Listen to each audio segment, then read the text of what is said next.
Hey, what's up, what's up, what's up? A gracious good morning to you good people. It's your girl KB. You know what I do, and you know why I do it. It's Wednesday, June 5th, and it is 2:51 in the a.m. I'm going to share something with you that just irked me to no end hearing it this morning. And it's not the first time I heard it, you know, but I wanted to make sure I had some clarity. And, I paid attention to hear the full statement out. And one, it reminded me of a video of a gentleman from Africa that I saw this week. And two, it reminded me of, a training that I'm required to take for my job. And it's a training that I'm required to take not only for my job, but for being part of an interview panel for selecting employees. So let me tell you the gist of what I heard. But before I do, I want to give you a definition of something. And I know I'm going to turn a few of you off, and I'm not going to apologize for it. This is a wake-up call for myself.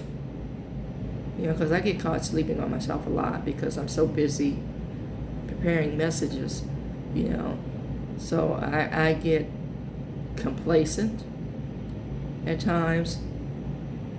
At times I'm complicit. Notice the words I'm using. And again, like I said, I get caught sleeping on myself. And I have to say this particular statement woke me up. Normally, I'm spot on in addressing certain things, but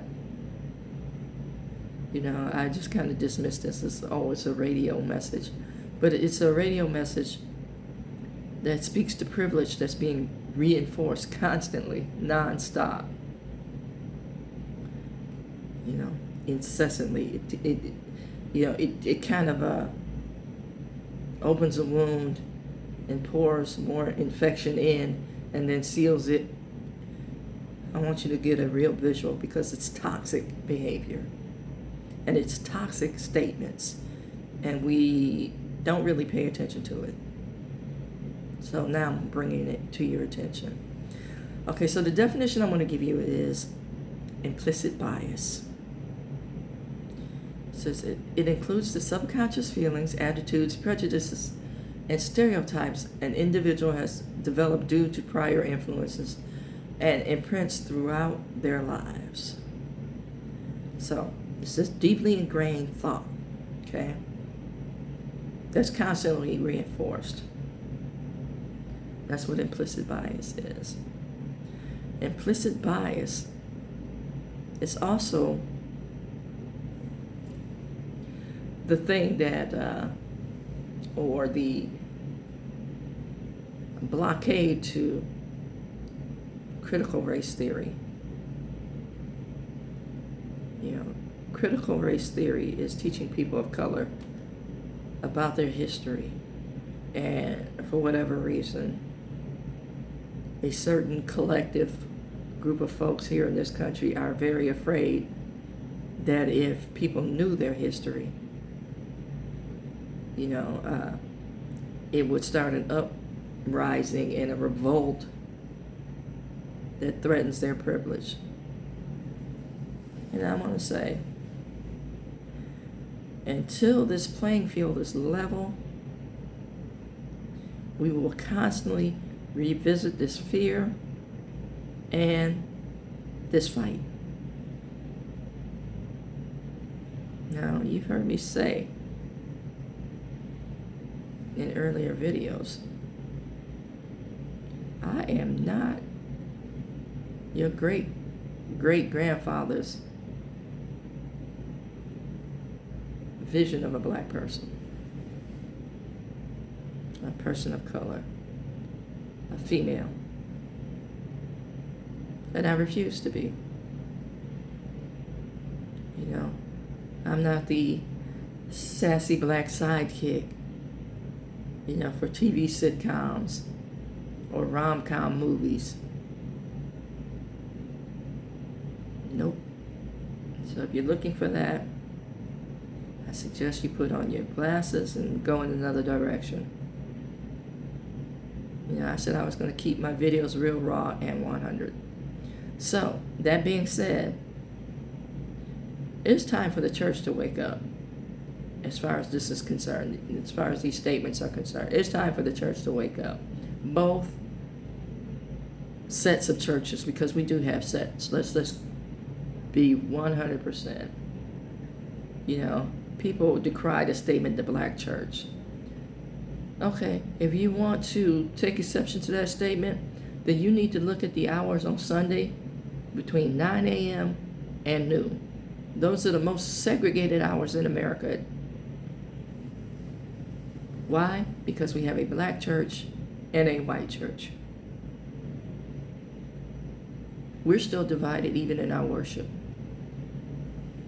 You know, I take a quote from my sister's pastor who said, your church should look like your local grocery store where, you know, it's multi-ethnic. There's a mix of people. But nope, we create these sterile environments. And I want to say, and this is going to sound like a paradox, a hostile warmth, you know, in our Sunday worship experience. And I say hostile warmth because we have, you know, in most churches, greeters. And you greet it with this limp handshake and, you know, this coldness. I prefer you don't speak to me if, you know, you can't even extend your hand and give a hearty welcome. Don't speak to me. Let me come in and see what I need to see or do what I need to do. You know, I'm speaking very frankly. Okay, and the reason I come to this is I'm going to address, one, the video where an Arab man is telling an African man that, you know, Islam is better because the African man worships a white Jesus. And the African brother schooled the Arab man. No, I think you got this twisted.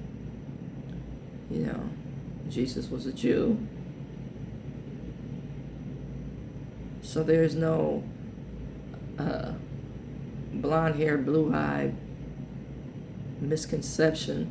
That was an image created by European painters. You know, and yeah, I think many of the African American worship experience, you know, they kind of latched onto that concept because that's all they had. That's what they were taught based on European settlers.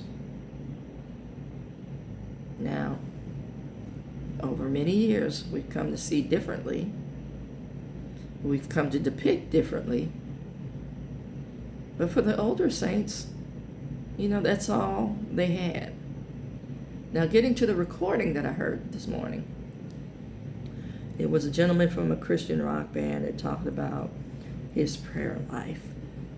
But then my man made the mistake, and I'm going to say it was a mistake based on implicit bias, making a statement about Haiti. And the statement was pretty simple and seemingly benign, but if you think about it, it wasn't. He said, when we went to Haiti, God was there. See, that speaks to implicit bias. You assumed what?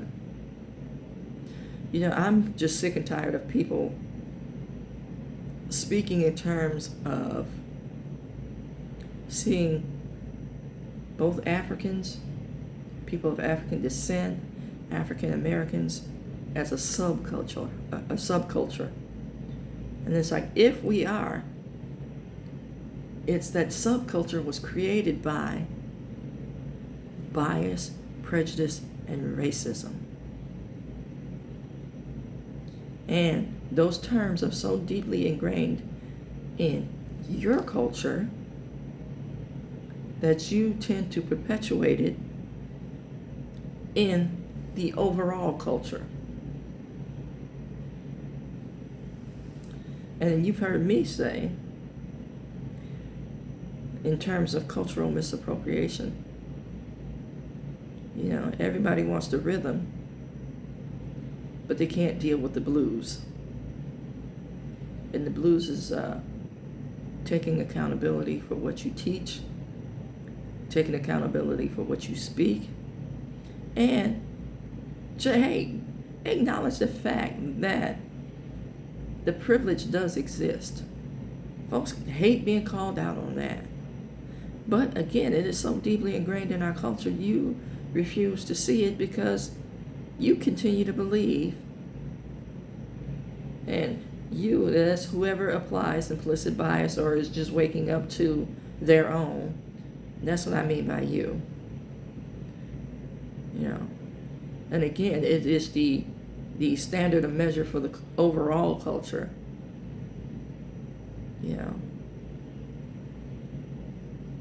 Folks, we need to teach this. We need to teach this because if we are true believers, if we are true Christians, we have to stop with this condescending level of love. I love you because you're so oppressed. I love you because, it's you have some hard knocks in life. I love you because everybody does. And in my profession, in the field that I work in, people bend over backwards for certain folks. In this, I want to say, liberal noise.